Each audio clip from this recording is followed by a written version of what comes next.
let's get started. Hi, I'm Kenny Gryp. I'm a MySQL practice manager at Percona. And this is not normal, but anyway. And I'm going to talk a little about MySQL upgrades. And I had made some weird title, Reducing Risk When Upgrading Your MySQL Environment. But basically, it's going to be my experience as a MySQL consultant on upgrading MySQL. So what things do I do before I upgrade a customer's environment to a new MySQL version, for example? Like, what steps do I take in order to achieve this with the least amount of risk, of course. So this is quite the challenge that I think is very important and which we sometimes forget about. And as a consultant, I'm kind of supposed to do stuff that doesn't cause any trouble. So I will always be like very careful when recommending customers, upgrade from 5.6 to MySQL 5.7. It's going to be fine. No, I will say, look, we're going to upgrade to MySQL 5.6, 5.7, but I'm going to tell you a lot of things that might go wrong or have gone wrong based on my experience. And in order for me to get a better insight in that, I'm going to recommend you to do certain steps. And that's kind of what I'm going to talk about. So here's all the chapters that I'll be talking about. I have, as usual, if you haven't seen presentations of me yet, 77 slides. I tend to talk fast, so if I talk too fast, please raise your hand and slow me down. And there's various people that will do this, I'm sure. So let's start with the first thing. So it all starts with the official documentation. So in this presentation, I'll use various diagrams and I'll show you how to upgrade from MySQL 5.6 to 5.7, right? So this is the example that I'm going to use, but it's not limited to this. So the official documentation from Oracle. So what does Oracle recommend, right? So first they say back up your data. I think that's a quite good recommendation. I think there's nothing wrong with that. I think we should do that, right? Then Oracle recommends to read some things. They recommend you to read all the release notes since all the changes that happened to MySQL in all the minor versions and the major versions between the two versions that you want to upgrade. And also there's in 5.7 there's like an upgrading from previous series which contains like a summary of things that might affect you when you're upgrading. What new features are there? What behavior changes are there? What new reserved words are there? What are the new configuration defaults? And so on. So there's a lot to read, and I think maybe it's very scary. If I would read this, if I have to read this, like have to check one by one, am I affected by this? Am I affected by that option? Am I affected by this? Maybe I can click on this real quickly and load it. So here's a list of all changes, of incompatible changes, system table changes, server changes, incompatible change. Like there's a lot of things that are listed here. So this is great. I mean, the documentation is great. It really recommends you a lot of things, and it's very thorough. However, I don't want to read this as an external consultant and then have to figure out if the customer has this issue or not. So I'm going to give you a process on how to test this, how to run some tools in order to validate all this without having to read all these things.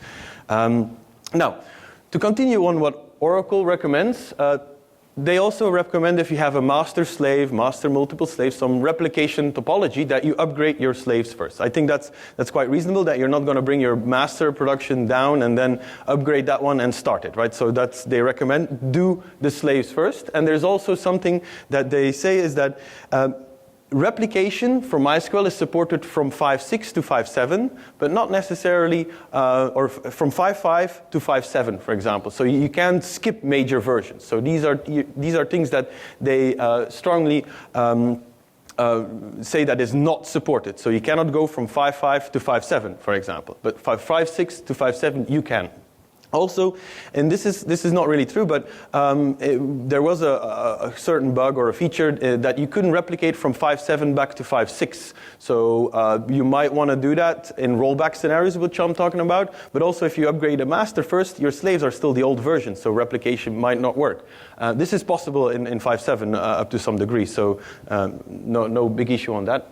Now, there are two ways that Oracle then says, or the Oracle documentation or MySQL documentation says how you can upgrade. There's an in-place upgrade and a logical upgrade. So which one you should do, I don't know. It kind of depends on your environment, what you feel comfortable with. The in-place upgrade is basically you do a clean shutdown of MySQL, and you run MySQL upgrade when you start a new version, and that's it. So I skipped a lot of steps, but that's basically the gist of it. You don't change the data files, you upgrade the data files in case they would be necessary. For example, 5.6 to 5.7, they will update your InnoDB tables if they have some timestamp. So the temporal data type actually changed, the format changed in InnoDB.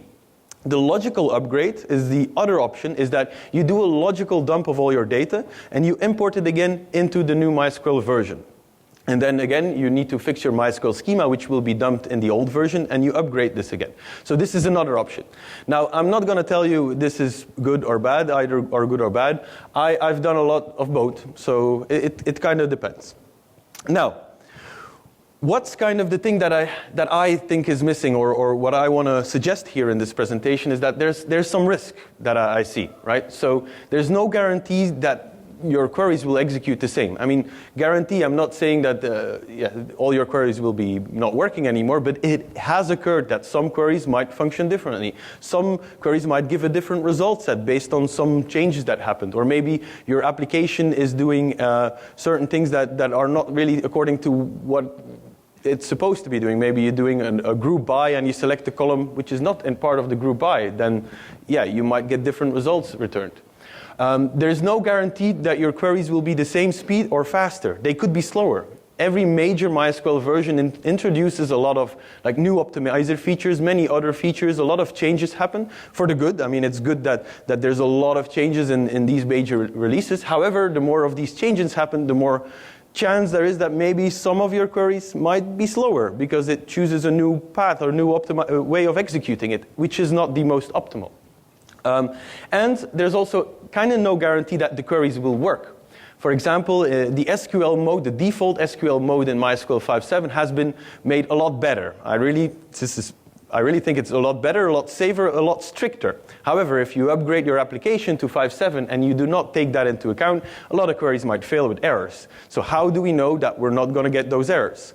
Well, the usual process that customers have been doing, or companies do, is they set up a staging environment, they run the application, and then QA will run and do all functionality and see if they got any errors or not. However, I think that's a very long process. Some companies do not have such teams that can do all these tests. So therefore, the process.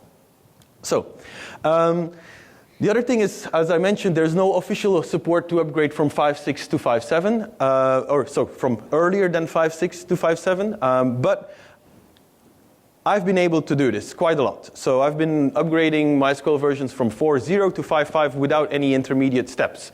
This is very, very not recommended, right? However, again, I'm going to show you how this process will kind of tell you if it's possible or not, if there's going to be a problem or not. So with relatively certainty. I can never say it's going to work and this is going to fix everything for you, of course. But this is why we try to reduce that risk.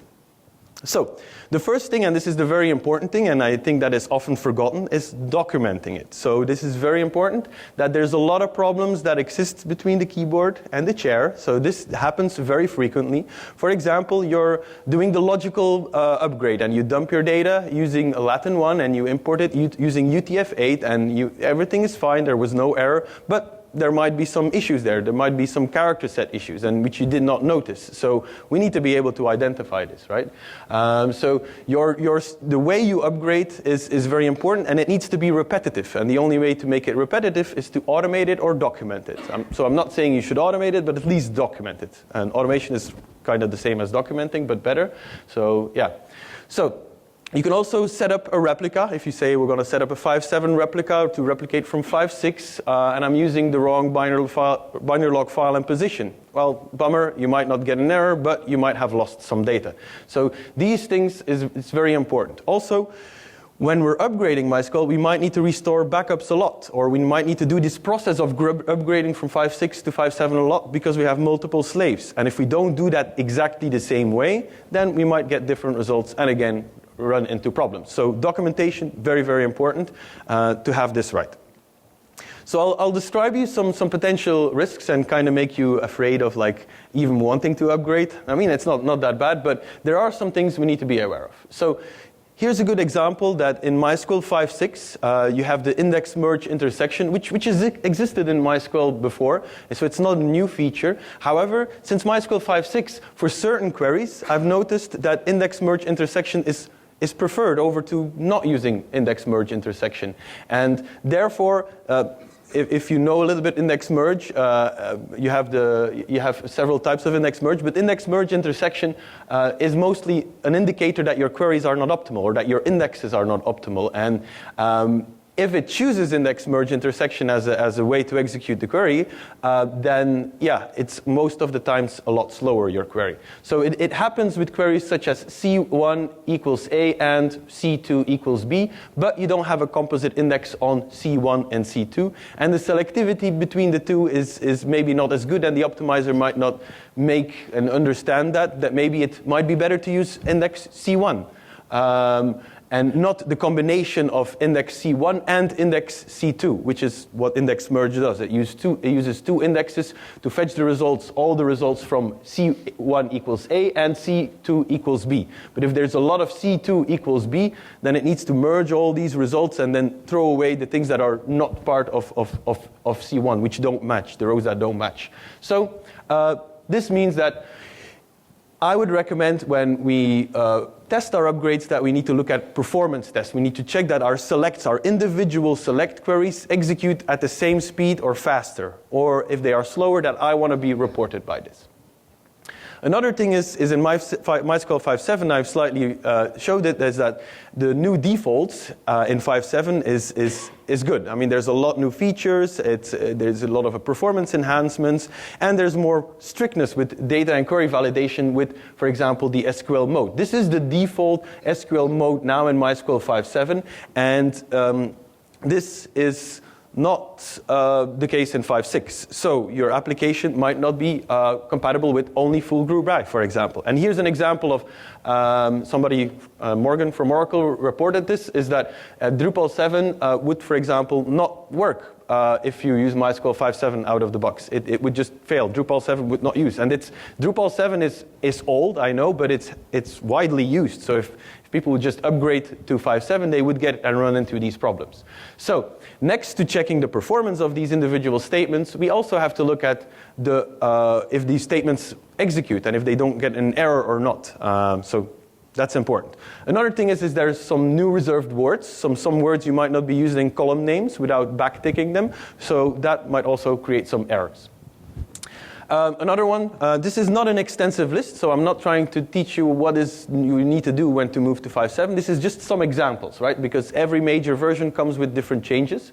For example, if you still have passwords with the pre-4.1 password hashing format, that won't longer work in MySQL 5.7 because that feature was removed. It was deprecated for a very, very long time, but you might have a very old, very legacy database and still have some of these remaining. In terms of minor versions, it's often said it's safe that you can upgrade from MySQL 5.0, in this case 37, until MySQL 5.0 45. Yes, that's true in the majority of the cases, but here's an example of the query that will result into two different results when you execute it between 5.0 37 and MySQL 5.0 45. So I'm sure that Oracle does and MySQL, they do a lot of work to not have these cases, but sometimes it's inevitable and these things might happen. So you can see that I'm creating a table with a date. I'm inserting the date of today in there, and I'm doing a select count from date where D is smaller than now minus interval 1 day. That will return different results. So next to performance of a query, an individual query, next to looking at the error, is there an error or not, we also need to see, is the result set returned exactly the same or not, because it might impact my application. This is unlikely to happen. I want to say this. I don't want to see. I'm trying to make you afraid here, but anyway, this is one of the few cases that I've seen so far. So this is definitely not happening every release. And this 5.0 is also a very old release, so keep that in mind. Next to individual queries, we also have workload issues. Changes, for example, sync binlog is equals 1 in MySQL 5.7. So this can, on certain environments, if you have slow disk, can make things slower. So is my application going to be able to handle the full workload or not? And how do I know this? How do I test this, right? Other things that I've seen a lot in many environments is that the InnoDB LRU flushing for heavy concurrent workloads, the InnoDB LRU scan depth, which is a new setting in 5.6, is the default is 1024, but it causes a lot of problems. It's too low for many of these environments, so you need to increase that, or you hit a lot of performance problems. And one thing is, for example, I wanted to add something MySQL 8.0 related. There's a new data dictionary, which is a big change, a very important change, a very good change, but there's a lot of things that change, and there might be some performance regressions in 8.0, which you might only hit on your environment, or if you're an early adopter, might be something that just happens. So we really need to test our workload between those versions. So how do we reduce all these risks? How do we get more certainty that I can upgrade to 5.7, or what do I need to do to upgrade to 5.7 is, of course, testing, right? So I'm gonna show you a couple of steps now for each of these cases that I've mentioned in order to upgrade. So first of all, we need to establish a method to upgrade a single server. The best thing that I recommend is follow that documentation of MySQL. Are we doing the in place or the logical upgrade or not? So that's something you need to determine. It's kind of the same for me. Make sure you document it. You restore your backup. You do the in place upgrade, for example. Or you can take a replica. If you have multiple replicas, you can take one of these replicas and do the upgrade and see if it works or not. So I'm going to use some diagrams here throughout the presentation. So we got the application which is using Proxy SQL. Of course, I'm including Proxy SQL. And all write traffic, I'll just show it. All write traffic goes to this machine. This is the master.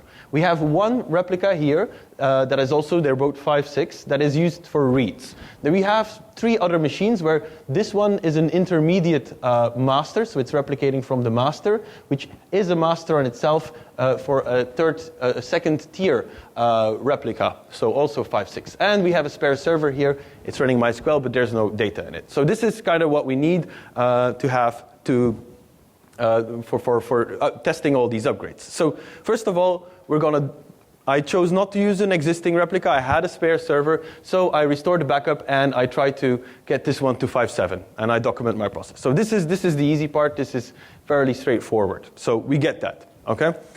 Next thing is we need to test our replication consistency. So often you will upgrade your slaves first, as recommended by Oracle, which is good. So we would, for example, upgrade this one to 5.7. But how is the replication going to work? Are these writes going to replicate in the same manner? Will it change the data in the same way or not? Will there be some inconsistency? So we have a tool in Percona Toolkit for that. So it's an open source set of tools. And we have a tool called PTtable checksum.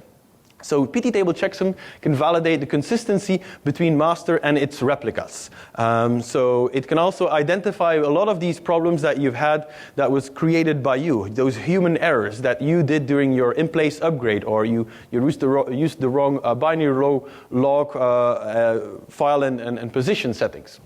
So that's important. Or if you use binlog form and statement, there are certain functions that do not replicate properly. So will I have a problem with that or not?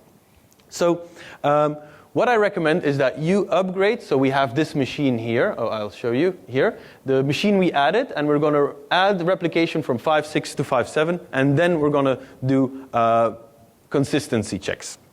I do recommend that you do this on a production environment. If you do this scenario in a testing environment, there's no workload going through. There's not the same writes as in production. So really do this on your production if you can. I really strongly recommend this. So you have this exact same workload. It's not affecting this master because it's replicating from this intermediate master. So there's no actual network overhead. There's no overhead whatsoever. In this scenario, of course. Now, before I go into PTtable checksum, I want to add rollback scenarios testing. It's very important that we do this. So we need to be able to roll back in case there was a problem. There is something that was not seen. Maybe there was something else that we were not able to test. We forgot. So we need to have the possibility to fall back when something went wrong. So we can also do this using replication, and we need to test this exactly the same way. So what do I recommend? we add another machine, and we replicate from 5.6 to 5.7 back to 5.6. And we'll know if it works or not, right? So yeah, we'll validate it with PTtable checksum whether or not this works. So we'll have a certainty that for this workload, this is OK.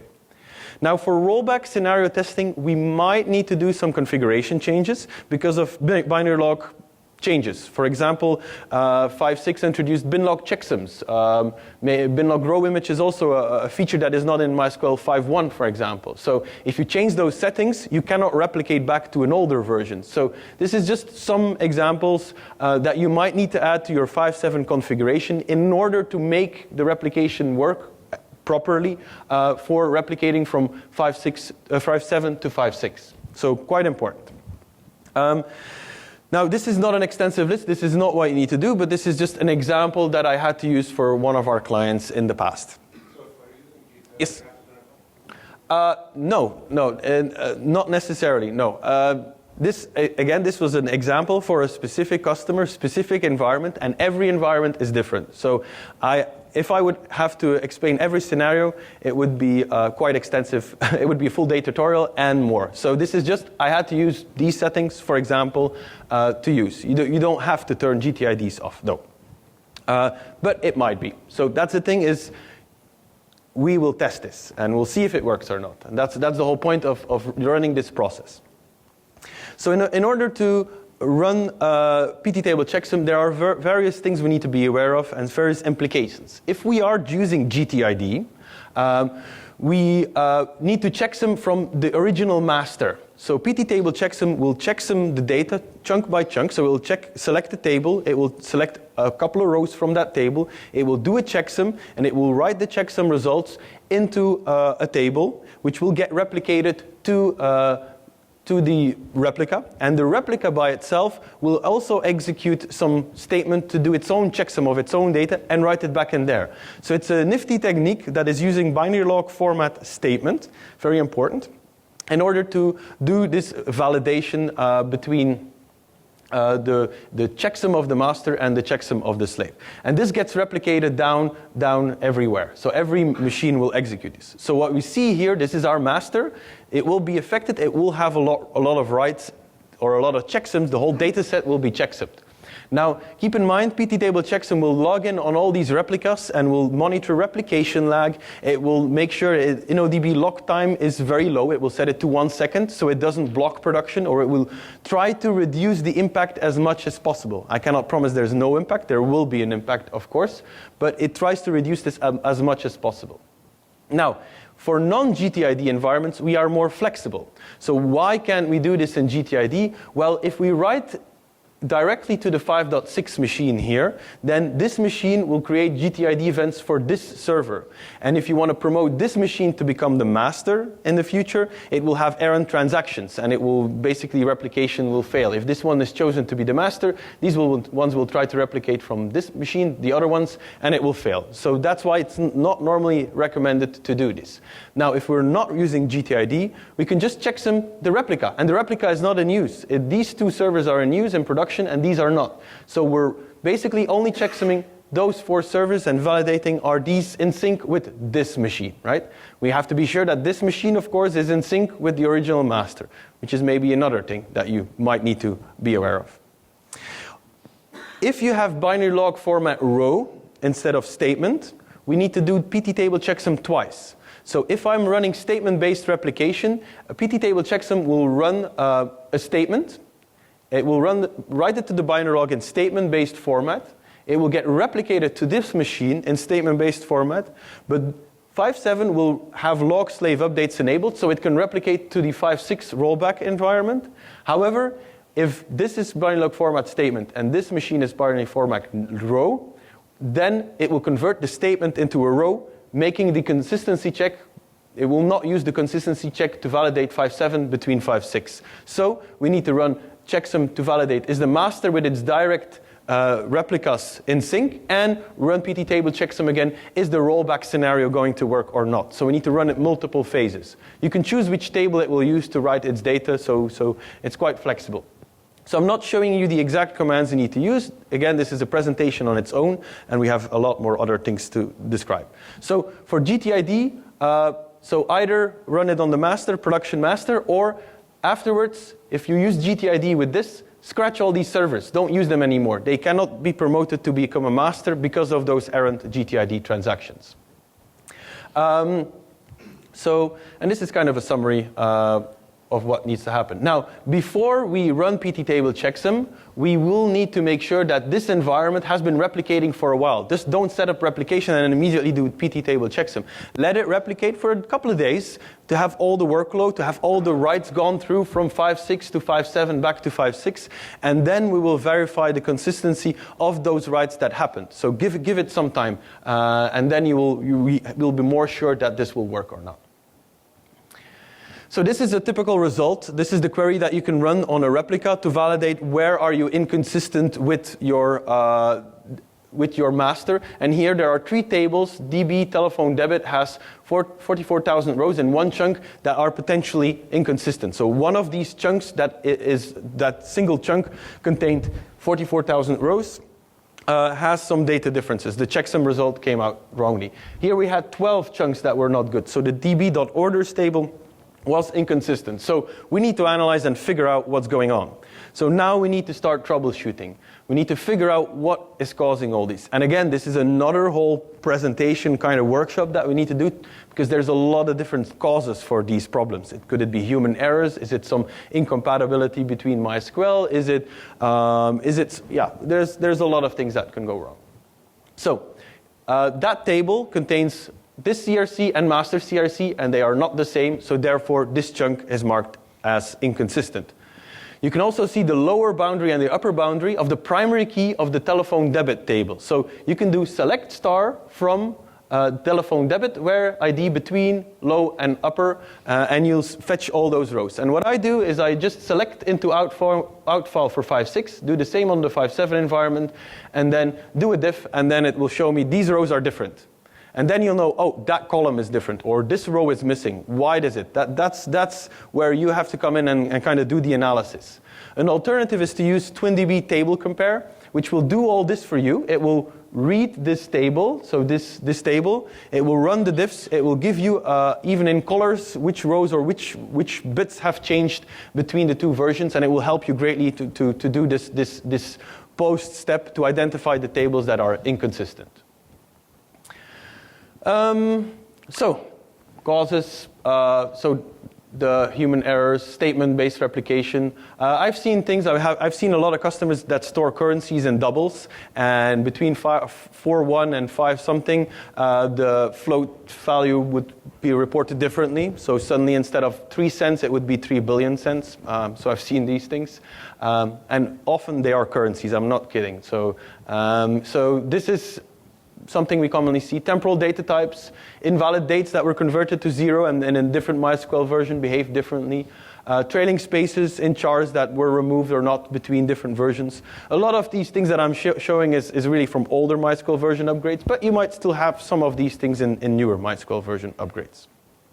So here's a little process. So you checksum, you check for differences between the new environment and the rollback environment. So you validate that I can roll back and it will not cause me problems. And for each of these inconsistencies, you need to analyze it, find the root cause, fix the root cause, which could be a fix in the process, fix in the application, various things, and then repeat the checksum again until you have no problems. Okay, so this is the first part. The next part is testing reads, individual reads. So what we want to do is we want to take the master and the slave, this one does reads and writes, and this server will do only reads, and we're going to log all those queries. We want to log queries and want to capture kind of our workload, all the queries that are running in the application. So we have different methods, and I recommend to use the slow query log, but there are some maybes. If long query time is 0 and you have more than 10,000, it's a ballpark figure, could be 20,000 queries per second, writing to the slow query log will slow down your production. So be careful.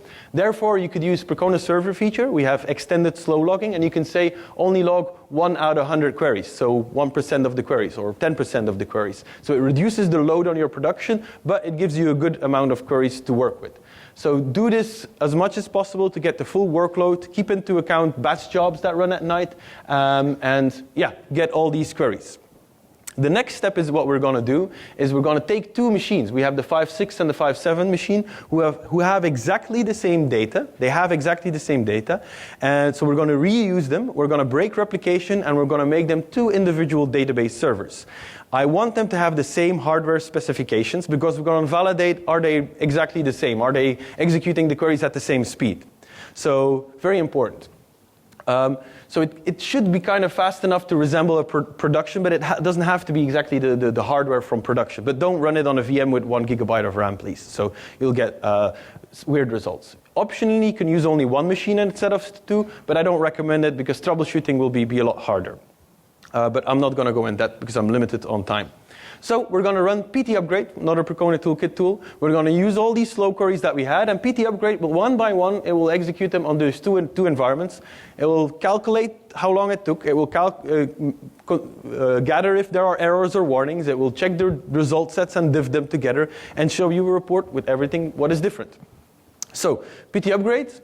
So one query at a time. We'll validate everything that I've said, all these issues, queries, returning warnings, result set, and response time being different. Run it twice, please, because first time it might be, 5.6 had it in the buffer pool, the other one had to take it from disk, so it's slower from the other machine. So run it twice to warm up your buffer pool first. Make sure that they are equals the buffer pool. Run PTupgrade on a third host that has the similar latency, just in the same local network, or you might get different results too, because network latency can affect most of the latency, or can be part of the biggest part of the latency. So it will compare writes optionally if you want. You can say, okay, also run those writes, but then these are real test environments and they need to be scratched. Now, if you have like millions of queries, it's going to take a long time, and you can use another Percona toolkit tool to say, okay, give me only 20 samples of every query, and this is the query that you can use. And then for every type of query, it will give you 20 samples to run. So PTupgrade will be a lot faster to run, and the report will not be megabytes, but hopefully smaller. So the result that comes out of it is, for example, here, there was a row diff. This column had dim 0, and this is one dim yeah. So what's that? Figure out what's going on, what caused this, why is this query returning different results. This is a totally fake result. Of course, this is not going to happen, but you have to have demo in every presentation, so that's kind of a requirement. For the people knowing demo, you get me, right? So the next thing is warnings. Select star from database table where tree ID is, and that's an integer, and then an empty string. And in a new version, you will get a warning. In an old version, you might not get a warning. Very interesting things. We're fixing some weird behaviors in our application here. Oh, that should not be handled as a string. That should contain an integer, for example. And then the third one is, the query was 0.5 milliseconds, and suddenly it became 36 milliseconds. That's a big increase, a 70 times increase for this query. So this was a query, for example. Why is that? Is that the index merge? In this case, it was the index merge intersection that I previously talked about. So we disable index merge intersection on the server, and ta-da, the query is fast again. Or better way, fix the query and make a composite index on client and blacklist. And then it will be even faster than 0.5 milliseconds. So here's the process on how to do this. So you collect queries. You run PTupgrade at least once to get the same buffer pool for each entry in the report. And I've had environments where I had thousands of queries that were reported. And we were basically, I was on site with a client, and we were just together with the full development team. And they took one by one and they tuned it. And I went around and tried to figure out, they were all figuring out what was going on. And we fixed the whole application. In this case, it was very uncommon because they had a lot of problems with queries. They had bad schemas a lot. So usually you'll get a couple of them or more. But often you'll have like 3 or 4 different types of causes, and then you'll have to fix it for all these queries that are happening. Or one query or different queries would result the same problem caused by the same missing index or things like that, or the same feature that changed. So very important, very, very important. And then the most challenging of them all, and the thing that everybody wants to do, is testing the workload. So how do you test the workload? I mean, you can set up a 5.6 and a 5.7 and run sysbench, but that's not going to work. That's not going to work very well. That's not really realistic. That's not testing on your queries. So how do I test if my workload will be as fast as before? So we tested the individual query, which is really good already. That's going to reduce a lot of these potential causes, but it might be another problem caused by this. So we still have those two environments with exactly the same data, same schema, or not same schema. I mean, you can change your 5.7 schema and add more indexes. It might just be faster because you've did optimizations and you're just benchmarking an optimized and a non-optimized version. And what you can use, here's a suggestion, is something called query playback or Percona playback, as it was previously called. So what is that? Basically, you collect all the queries with long query time 0. Of course, this is challenging on busy servers, but you want all of them. You don't want to say 1% of them. It's very important because query playback will actually replay the workload as realistically as possible. It has an accurate mode where it will try to execute the same transaction with the same type of parallelism, with the same delays between queries. So you would be able to see, is 5.6 and 5.7, is it going to be the same or not? So you can look at some metrics with PMM, Vivid, Cortex, whatever trending solution you have to see, okay, is this working all right, or can it actually handle this? Another option that query playback has is to replay queries as fast as possible in the same type of concurrency, but faster, without delays.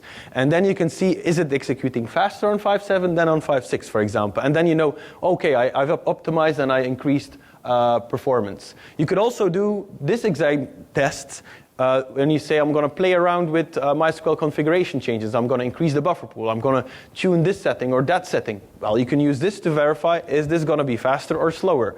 The next session in this room talks about how Dropbox uses query playback to test their workload using they make special builds with special compiler flags or features to make MySQL faster. So they're going to talk about that, and they use query playback extensively.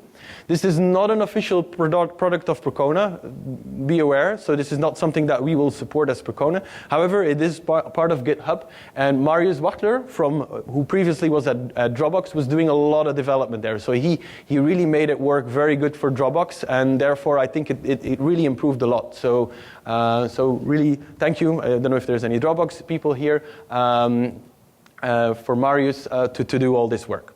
So that's one option we can do. Another option, which is Proxy SQL. Proxy SQL has a feature called mirroring, and you can mirror your production workload to one of the other workloads, to the 5.7. So the same workload in 5.6 will happen to 5.7. Please make sure to use Proxy SQL 1.4 because it has a lot of optimizations related to mirroring for that. However, I have not done that myself, but good blog post from Pythian that explains this, how you can validate your MySQL updates using Proxy SQL mirroring. So good blog post.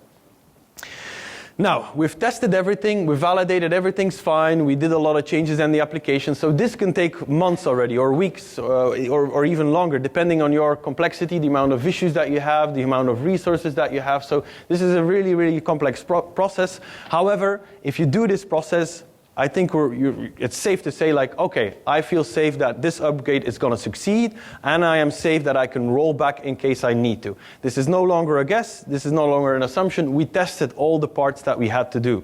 So this is quite extensive. Now, the last thing that we need to do is to actually migrate this environment. So we have to create a migration plan. And I cannot say this is the way you need to do it. It's different for every environment. You might have a way more complex environment than me, different. So yeah. So one thing that can happen is you can upgrade a replica and put it into production for reads only for a couple of days or weeks to validate. So that's something you can do. Also, we need to think about how can we switch masters. Do we have a mechanism like MHA or orchestrator to change your topology and to make a slave to become the master? You also have to be aware of these things, that if you are testing with these machines here and you set up a test environment, that your automation, your failover tool will not fail over to these machines. You want to prevent this. You want to control when you are going to upgrade to your new version or your new environment. Make sure to test this process in staging using similar architectures, so very, very important. Now, in this case, we're going to use fairly easy. We have 5.6 and a replica 5.6, and then we have a 5.7 replica and another 5.7 replica. And what we're going to do is we can move the reads already to this environment. Is this going to work okay? Yeah, this seems to work okay. Then we can think about, okay, we're going to do the actual switch of the masters. And how, this is one suggestion, often done, frequently done, is to remove stop writes for a while, basically stop the application, and then we're going to change a lot of things. We're going to change replication from 5.7 to 5.6, sorry, and this is our rollback in case we need to roll back. And we have tested this situation. We know that this is not causing us any problems, so this is fine. And we move the writer and we activate the application again on 5.7, and we migrate it to 5.7. Now, this will never be necessary if you follow this process, but maybe you do. We might need to roll back. And what would the rollback be? Basically, you stop all the writes and the reads, you change the replication to replicate the different way, and then promote these machines. This one is the master, and this one becomes the replica then again. But what went wrong? I mean, did we test this? You must, maybe you documented something wrongly, or you skipped some of the tests that I recommended you to do. That's things that can happen.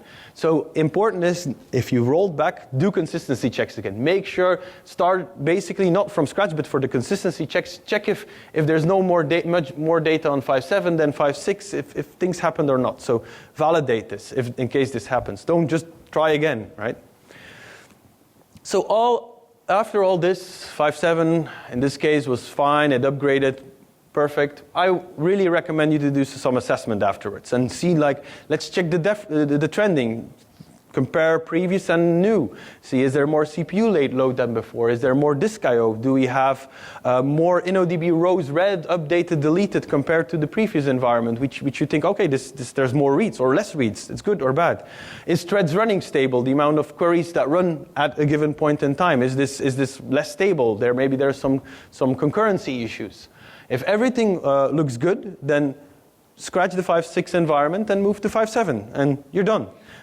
Don't forget to also remove the rollback specific configurations, the options that I mentioned that might be necessary. And I forgot to mention query optimization. Make sure maybe to do another run of query optimization. You might be able to find some queries again that are different, that you might be able to optimize, things like that. So here's what the cleanup looks like, and then we have 3 servers remaining. We scratch a couple of the other ones because we don't need it. This environment didn't need it. And we have a fully 5.7 environment in this case. So you see, we need a lot of servers. We need a lot of extra servers in order to do all this testing. And that's often a challenge. And that's often a time constraint that I have when working with clients, is that, okay, I can't give you that server yet. But I think it's really, really necessary. So I'm going to give you a little summary just to finish.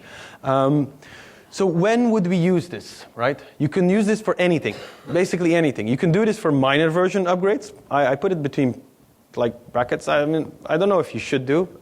For major version upgrades, if you switch from hardware platforms, I had customers that moved from Intel to AMD, and it was actually very terrible to move to this because of some architecture differences, which made memory access slower. The bandwidth was more limited, so therefore everything was slower. That was not a good decision in that case.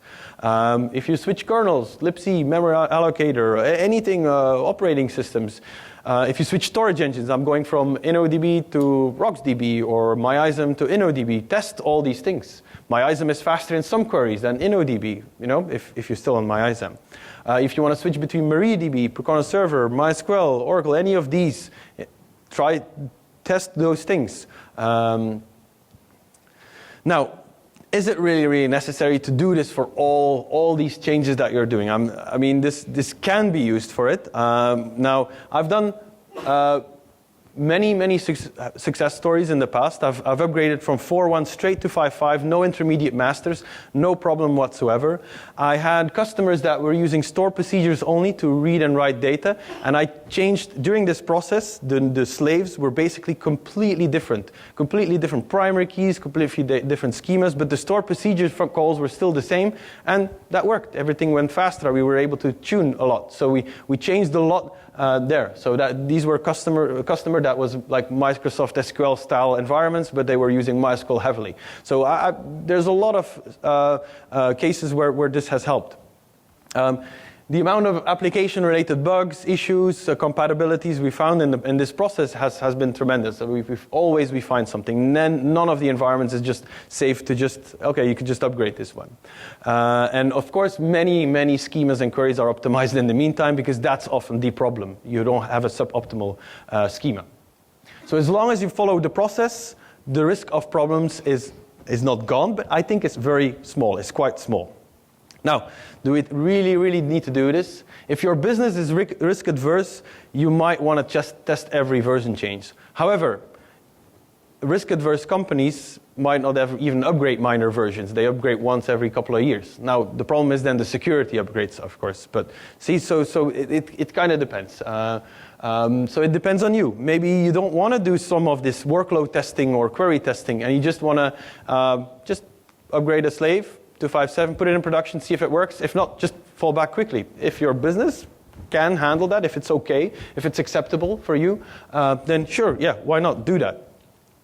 So my suggestion is do this when you switch storage engines, do this when you do MySQL version upgrades. That's when I really, really strongly recommend it. And you might be able to skip some of these steps, and here's kind of like a list of all the steps we do. So documenting your single server. Can we skip this? No, come on, don't skip that. Rollback scenario. I really do not recommend skipping any rollback scenario. I say it's required, and I don't think any customer was able to convince me not to do it, is to do consistency checks. Really do those consistency checks. I strongly suggest to do those rechecks with PT upgrade. The workload tests is a different thing. Because it's so difficult and because there's no single tool that will handle all environments with the Proxy SQL mirroring or the query playback, sometimes we might want to skip this. However, if you're an early adopter for a new MySQL version, then there's a higher likeliness of having performance regressions, and therefore I would more likely do it. But for example, 5.6 to 5.7 now, maybe you can skip the workload test. Maybe, right? I just don't want to be like blocking everything, but kind of depends. And then the migration tests, I also don't recommend not testing the way you upgrade. And this is kind of like the summary.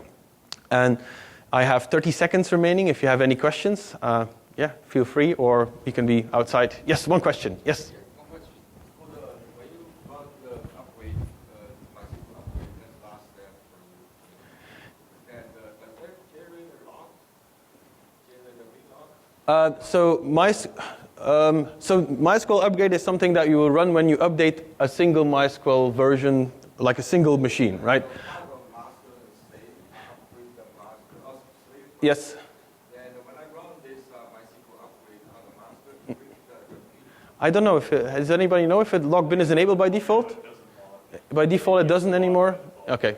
So by default, apparently Daniel says it did log it into binary log, but in newer versions it does not. Apparently, I don't know. We can quickly check for you. We'll check afterwards. Okay. But I recommend not to do this on a master. You usually would upgrade a slave, then promote it to be the master, and then yeah. Of course, but we'll check for you and we'll answer it. And that's about it. Any questions outside? There's a new session coming up. Thank you.